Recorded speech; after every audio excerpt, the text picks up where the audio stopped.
Assalamualaikum warahmatullahi wabarakatuh.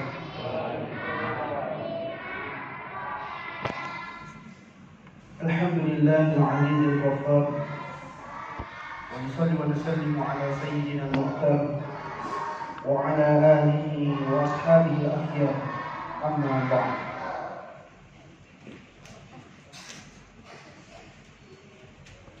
Saya ingin membuka taklim kita pada malam hari ini dengan satu hadis Rasulullah SAW. Kullu amrin zibalin wa lam yubda bi bismillah fahuwa aqta. Bahwasannya seluruh urusan kita itu zibalin, semuanya itu mendapat ganjaran pahala. Walam yubda bi bismillah, akan tetapi jika tidak dimulai dengan bismillah bahwa apa, maka terputuslah bagi berkahnya di setiap urusan yang kita kerjakan. Maka dari itu saya membuka kalimat saya tadi dengan bismillah. Yang kedua, di hadis lain bahwasanya kullu amrin zibalin wa lam yubda bihamdillah fahuwa aqta. Dengan kalimat yang sama akan tetapi hanya satu kata yang membedakan, yaitu bihamdillah, yaitu pujian kepada Allah Subhanahu wa taala. Makanya setiap kitab-kitab yang dikarang oleh alim ulama kita itu maupun para dai-daiyah yang berceramah itu selalu dimulai dengan bismillahirrahmanirrahim, dan yang kedua adalah alhamdulillah. Makanya alangkah baiknya di setiap amalan urusan yang kita lakukan, maka mulailah dengan bismillah walhamdulillah. Ayyuhal hadirun rahimakumullah. Bersyukur kehadirat Allah Subhanahu wa taala dengan segala limpahan rahmat dan hidayahnya. Salawat dan taslim kepada baginda Rasulullah SAW. Allahumma shalli wa sallim wa barik alaihi. Insyaallah pada malam hari ini kita berkumpul, duduk bersama, mengingatkan saya tentang bagaimana suasana ketika kita mondok ataupun di pesantren. Kenapa di pesantren rata-rata itu yang berdiri yang duduk begini adalah kiainya? Itu ada alasan khusus. Kenapa pada Rasulullah saja itu begini? Begitupun kenapa kita duduk, santrinya itu duduk dan kemudian kiainya duduk begini di atas, jangan sampai dikata tidak sopan. Tapi pada hakikatnya itu adalah, kalau dilihat apa yang disampaikan oleh kiai kita dan kemudian disampaikan kepada santrinya, itu adalah hati. Ibarat kata saya duduk di sini dan kemudian santri yang di bawah itu duduk, maka pas antara hati dengan hati. Dan kemudian kita hadir duduk di sini tentu karena ada alasan. Alasan inilah yang akan kita bahas. Karena adanya iman di dalam hati kita. Tidak mungkin kita duduk mau melaksanakan sholat 5 waktu berjamaah di sini kalau bukan atau tidak ada iman di dalam hati kita. Tentu ada di dalam hati kita, walaupun hanya sedikit. Kalau kita lihat dari beberapa pendapat dari wali ulama kita dan yang dari masyhur dari Ahlus Sunnah wal Jamaah, bahwasannya al-iman at-tasdiqu bil qalbi wa at-taqriru bil lisan wal 'amalu bil arkan. Walaupun pada hakikatnya dalam beberapa kitab yang lain, dalam kitab Jawahirut Tauhid, bahwasannya al-imanu at-tasdiqul jazim ma'al iznani ma jaa bihi Muhammadin sallallahu alaihi wasallam. Tapi yang akan kita bahas adalah secara umumnya. Kita berangkat dari pengertian iman yaitu at-tasdiqu bil qalbi, pembenaran di dalam hati. Sekecil apapun dalam hati kita itu yang namanya iman, pasti ada membenarkan dalam hati, meyakini dalam hati. Hanya saja sampai di manakah pemaknaan iman itu berada pada diri kita? Apakah hanya mandek atau monoton saja di pembenaran dalam hati, at-tasdiqu bil qalbi saja, ataukah kita sudah melangkah ke wa taqriru bil lisan, dan yang terakhir wal amal bil arkan. At-tasdiqu bil qalbi, pembenaran dalam hati, ini hampir semua umat Islam, alhamdulillah, pasti ada keyakinan dalam hatinya bahwa ada Allah yang selalu mengasihi kita setiap malam, setiap hari. Ada Allah yang senantiasa melihat apa yang kita kerjakan. Maka dari itu ada pembenaran dalam hati bahwa tiada Tuhan selain Allah.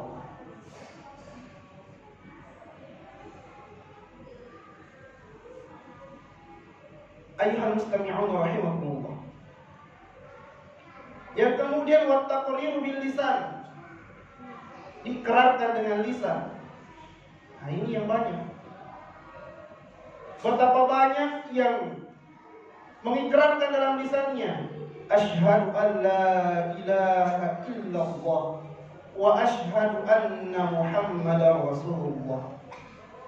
Saya bersaksi bahwa tiada Tuhan selain Allah, dan saya bersaksi Muhammad adalah utusan Allah. Banyak yang mengucapkan syahadat ini. Akan tetapi pertanggungjawaban dari dua kalimat syahadat ini banyak yang tidak nampak. Padahal iman itu butuh pembuktian, bukan hanya sekedar dalam hati, bukan hanya sekedar dengan lisan, tapi butuh pembuktian. Ini banyak saya dapati yang seharusnya menjadi tugas kita bersama.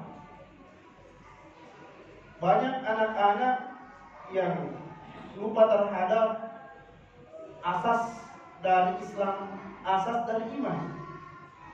Padahal konsep Islam yang pertama itu Rasul saja berdakwah, itu yang dia dakwakan adalah akidah, ilmu tauhid. Anak-anak sekarang banyak saya tanya, persoalan rukun iman saja, rukun Islam dia belum dia hafal. Padahal itu adalah yang dasar. Belum lagi rata-rata sekarang banyak pondok tahfiz yang berdiri tetapi tidak mengajarkan asas-asas dari Islam. Butuh perhatian khusus seperti ini. Bagaimana mengenalkan iman, mengenalkan Islam kepada anak-anak kita. Nah, inilah yang menjadi perhatian khusus bagi generasi-generasi milenial maupun generasi-generasi kita sekarang, bagaimana supaya munculkan generasi-generasi yang sebelumnya itu yang masih kecil supaya dididik dan dibina. Ketika kita lihat wa taqriru bil lisan, diucapkan dengan lisan itu, itulah kenapa ulama-ulama kita membagi-bagi bahwasannya banyak Islam sekarang itu Islam KTP, hanya di dalam KTP-nya saja. Dia pernah mengucapkan syahadat, dia pernah melafazkan asyhadu an la ilaha illallah wa asyhadu anna Muhammadar Rasulullah, akan tetapi setelahnya itu rukun-rukun Islam tidak dipenuhi. Benar bahwasannya ketika kita sudah bersyahadat, bersaksi bahwa tidak Tuhan selain Allah dan Muhammad adalah utusan Allah, kita telah masuk Islam. Akan tetapi arkanul Islam, rukun-rukun Islam belum dipenuhi. Arkanul Islam khamsatun, syahadatu an la ilaha illallah wa anna Muhammadar Rasulullah, iqamus shalah, mendirikan salat. Akan tetapi dia penuhi rukun Islam yang pertama, rukun yang kedua belum dipenuhi. Wa tuqimus shalah wa atuz zakah wa shaum Ramadan wa hajjul bait man istata'a ilaihi sabila. kelima rukun ini yang seharusnya dilaksanakan oleh setiap muslim.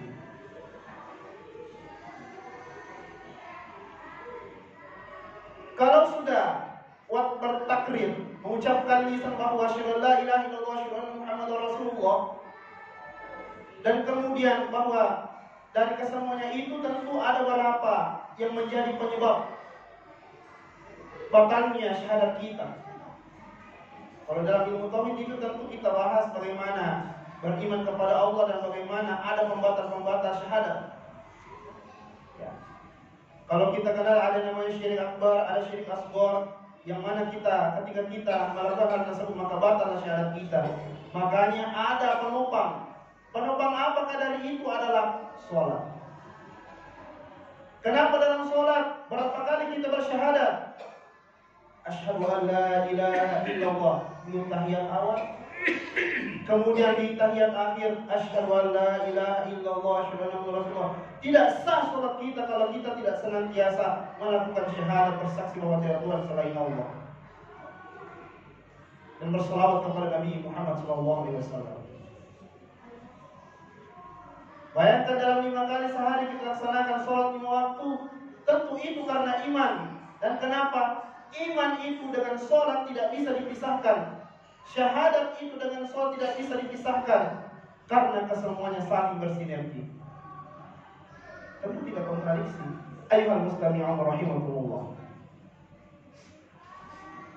Yang terakhir yaitu wal amalu bil arkan. Dilakukan dengan perbuatan anggota tubuh kita.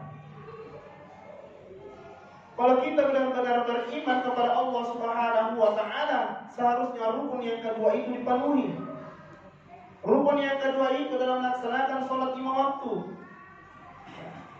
Kalau kita melaksanakan sholat 5 waktu dengan berdiri tegak melaksanakan apa yang diwajibkan oleh Allah Subhanahu wa taala, seharusnya itu menjadi penguat dan menjadi bukti bahwa kita adalah hamba Allah yang bersyukur.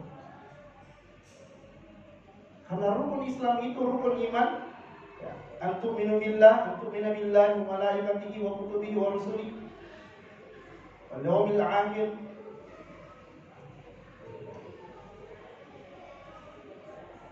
Ayyuhal hadirun rahimakumullah.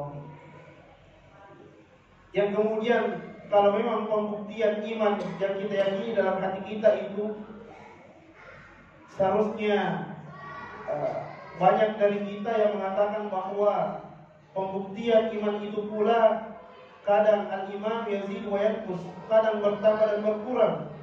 Sering kita dapati hadis ini bahwasannya jika iman kita itu kadang naik, kadang turun. Ya, itu tidak bisa dipungkiri karena kita manusia. Akan tetapi bagaimana supaya iman kita terus bertambah? Maka dari itu alaikumul jamaah. Bagi kalian itu seharusnya banyak berjamaah. Kenapa dengan jamaah bisa menambah keimanan kita? Kenapa dengan berjamaah bisa meningkatkan kualitas iman kita? Bukan hanya sekedar bertambah, akan tetapi berkualitas. Karena di dalam jamaah banyak faedah yang kita dapat. Terlebih daripada ini, ketika kita saling berkumpul bersama melaksanakan sholat 5 waktu, bisa saja itu menjadi asbab ditarik kita dari neraka menuju surga. Bisa saja itu menjadi asbab dengan silaturahim antara saudara kita, menjadi asbab bagi kita untuk senantiasa dipanjangkan rezeki. Bisa saja dengan dipanjangkan umur kita, diluaskannya rezeki kita. Tidak mustahil bagi Allah. Para hadirin, ayyuhal hadirun rahimakumullah. Banyak pula yang berpikir bahwasannya jikalau iman seseorang itu kadang berkurang, bagaimana cara mengisi lagi? Bagaimana supaya bertambah? Mengecasnya itu jangan lepas dari masjid. Asalkan hati kita selalu terpaut dengan masjid, maka insya Allah kemungkinan besar hati kita tidak bakalan lepas dari yang namanya kekurangan iman. Dan yang kedua adalah al-bi'ah, artinya lingkungan. Maka sering-seringlah berkumpul dengan lingkungan yang islami, lingkungan-lingkungan yang religius. Kalau lingkungan kita jelek, bisa saja kita terjerumus pula dalam keimanan yang rendah. Yang ketiga adalah tabi'iyah, yaitu kebiasaan. Yang mengatakan bahwa sholat 5 waktu itu amat berat. Dikala subuh hari kita nyenyak tidur dan kemudian susah untuk bangun sholat subuh, itu karena kita tidak terbiasa.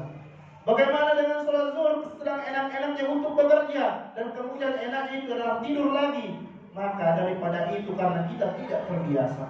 Sholat asar yang mana kita maunya istirahat, duduk-duduk, akan tetapi karena azan berkumandang dan kemudian kita jarang mau untuk melaksanakan sholat karena capek, akan tetapi karena sudah terbiasa maka enak dirasa.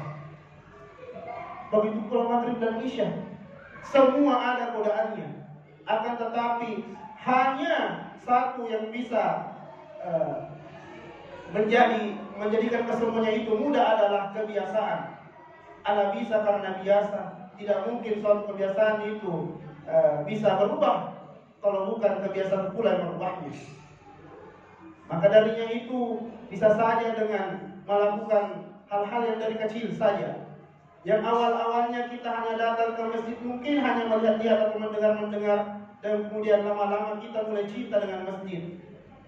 Yang kemudian mungkin subuh hari kita tidak datang, maghrib isya saya datang, akan tetapi karena ada rasa cinta, ada kedamaian, ada ketenteraman dalam hati kita, akhirnya terpaut mau sholat subuh. Dan akhirnya cinta lagi dengan masjid, mau melaksanakan sholat zuhur, cinta lagi dengan masjid, akhirnya melaksanakan sholat asar. Dan pada akhirnya rasa itu mulai tumbuh menjadi zauq, yang menjadi hub, yang menjadi cinta kepada masjid. Dan akhirnya tidak tenang hati ini kalau tidak sholat di masjid. Terasa terganggu hati ini kalau tidak sholat di masjid. Merasa berdosa diri kita ini kalau tidak sholat di masjid. Karena kenapa? Sudah tumbuh dalam hati kita, yaitu rasa cinta, rasa hub, zauq yang amat mendalam, al-fan.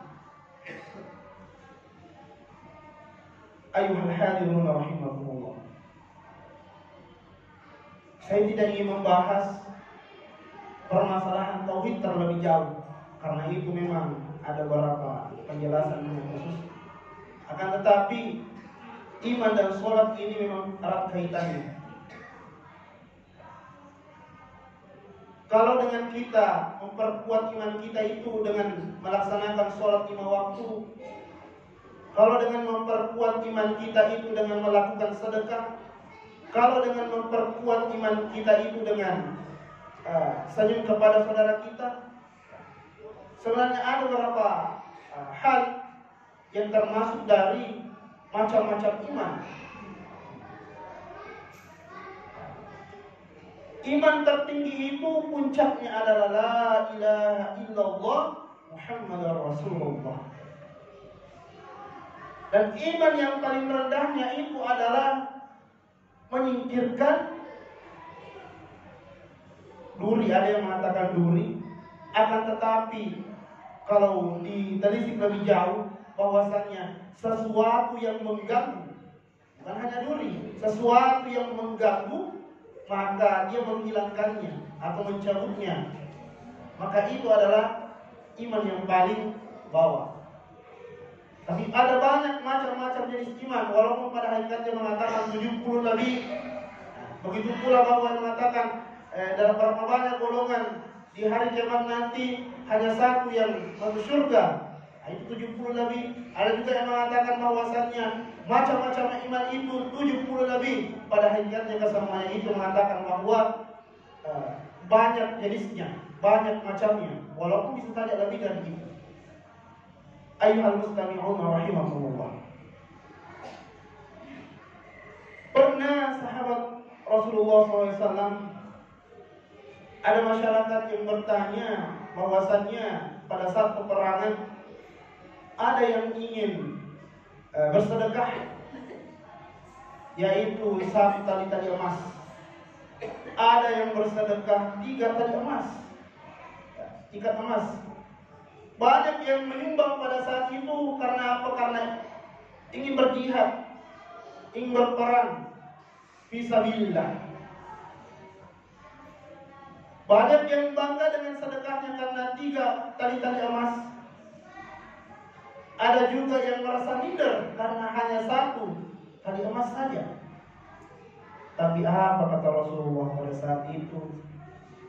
Beliau berkata, 1 tali emas ini lebih berharga daripada yang 3 tali emas itu.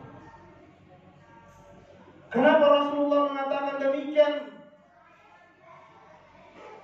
Beliau berkata bahwasannya yang menyumbang 1 tali emas ini hanya inilah harta satu-satunya. Sedangkan yang 3 tali emas itu masih banyak di rumahnya, masih ada ratusan emas di rumahnya, tali-tali emas. Akan tetapi dia tidak mau menyumbangkan lebih. Bagaimana dengan pahalanya ya Rasul? Pahalanya tentu lebih banyak, kelihatannya sedikit, akan tetapi pahalanya lebih besar daripada yang 3 tali emas itu. Dalam artian di sini apa? Bukan hanya dilihat dari segi materi, dari segi banyaknya. Bukan juga dari segi banyaknya amal yang kita lakukan. Akan tetapi seberapa berkualitas iman kita menegakkan sholat, seberapa berkualitas kita melaksanakan amalan-amalan disuruhkan oleh Rasulullah SAW, seberapa berkualitas apa yang telah kita kerjakan, apakah betul-betul khusyuk, apakah betul-betul karena iman. Jangan sampai ada noda karena riya, jangan sampai ada noda karena ingin dikenal oleh khalayak orang bahwa dia rajin sholat. Maka dari itu, hakikat dari yang saya sampaikan tadi adalah bagaimana menumbuhkan rasa iman di dalam hati kita dengan menumbuhkan iman yang lebih berkualitas lagi, iman yang lebih ingin mencapai derajat yang lebih tinggi lagi. Bisa saja dari iman menuju takwa kepada Allah Subhanahu wa taala. Ayyuhal mustami'un rahimakumullah. Sebagaimana dalam firman Allah Subhanahu wa taala dalam surah Al-Baqarah, Bismillahirrahmanirrahim. Alladzina yu'minuna bil ghaibi wa yuqimuna shalah wa yu'tuna zakah. Yang di sini ayat Allah Subhanahu wa taala, alladzina yu'minuna, orang-orang yang mengimani bil ghaib, yang ghaib. Kita tidak bisa menafikan bahwa ada hal yang ghaib. Antuminu billahi, tu'minu billahi wa malaikatihi wa kutubihi wa rusulihi wal yawmil akhir. Itu harus kita imani. Banyak yang mengatakan bahwa tidak ada hal-hal yang ghaib. Semua ini adalah realita, semuanya adalah fakta. Tidak mau hal-hal yang di luar daripada itu, bahwa ada jin, ada makhluk di luar daripada kita ini manusia. Tentu ada. Kalau kita tidak mengimani bahwa ada jin, ada setan, ada malaikat, maka kita bukanlah orang-orang yang beriman. Apalagi akhir-akhir ini sudah viral masalah itu. Padahal hal gaib itu seharusnya kita percaya, termasuk antumina billah, Allah yang gaib, malaikat Allah dan hari kiamat itu. Ayuhal hadirun rahimakumullah. Yang kemudian, kenapa dengan orang-orang yang beriman itu mengimani dengan hal-hal yang gaib, yang kemudian mengimani yang namanya kemudian mendirikan sholat. Mendirikan sholat itu wajib hukumnya bagi kita, Pak. Saya mengajar di sana rumah tahfidz untuk membahas masalah kitab kajian fikihnya, kitab fikih dasarnya itu. Tentu rata-rata itu kitab-kitab fikih itu dilandasi dengan arkanul Islam wa arkanul iman, rukun-rukun Islam dan rukun-rukun iman. Setelah saya telisik, ternyata banyak anak-anak yang tidak hafal syahadat, banyak anak-anak yang kemudian tidak tahu rukun Islam, rukun iman. Ini yang seharusnya kita selalu motivasi anak-anak kita, bagaimana dia menghafal rukun Islam, rukun iman, walaupun tidak terlalu mengerti. Akan tetapi kalau sudah dididik dari kecil bagaimana dia menghafal rukun Islam, rukun iman, bisa saja ke depannya dia bisa meningkatkan kualitas imannya lagi dengan menghadiri majelis-majelis ilmu. Walaupun anak-anaknya yang kemudian nakal, tetapi dengan menghadiri majelis-majelis ini, ajak anak-anak kita untuk duduk. Yang kemudian anak-anak kita yang dulunya malas hanya main handphone, ajak anak kita untuk dekat dengan masjid, untuk dekat dengan ta'lim. Maka insya Allah itu akan membuka semangat dia, dan mungkin saja kemudian waktu dia besar bisa dia menjadi teringat dengan hal-hal seperti ini, dan kemudian dia tersadar untuk melaksanakan atau melakukan hal-hal yang diperintahkan oleh Rasulullah SAW. Ayyuhal mustami'un rahimahumullah, mungkin ini yang sempat saya sampaikan sebagai penutup, bahwasannya iman kita itu memang kadang naik dan kadang turun. Hanya bagaimana saja kita mengatasinya. Cara mengatasinya tentu ada beberapa hal. Yang pertama yaitu bagaimana dengan lingkungan kita. Kalau lingkungan kita itu masih ada masjid, maka sering datangi, selalu datangi ke masjid. Yang kedua adalah tabi'iyah, kebiasaan kita. Tidak bakalan bisa kita mencapai puncak dari keimanan kalau kita tidak merubah kebiasaan kita. Kebiasaan kita yang dulunya masih malas ke masjid, jangankan sholat ke masjid, sholat di rumah saja malas. Maka inilah yang menjadi hal yang harus dirubah. Tabi'iyah, kebiasaan kita. Dengan kebiasaan-kebiasaan itu yang dulunya kita malas untuk melaksanakan sholat, tapi karena kita mau berusaha merubah kebiasaan melaksanakan sholat 5 waktu. Ada yang namanya maghrib mengaji, setiap selesai maghrib kita mengaji, walau hanya dengan 1 ayat, walau hanya dengan 5 ayat, ataupun hanya 1 halaman. Tapi karena berkesinambungan, maka itu salah satu cara kita mengatasi iman yang lembek, iman yang menurun. Tapi kapan kita tinggalkan, maka akan terus menurun iman kita.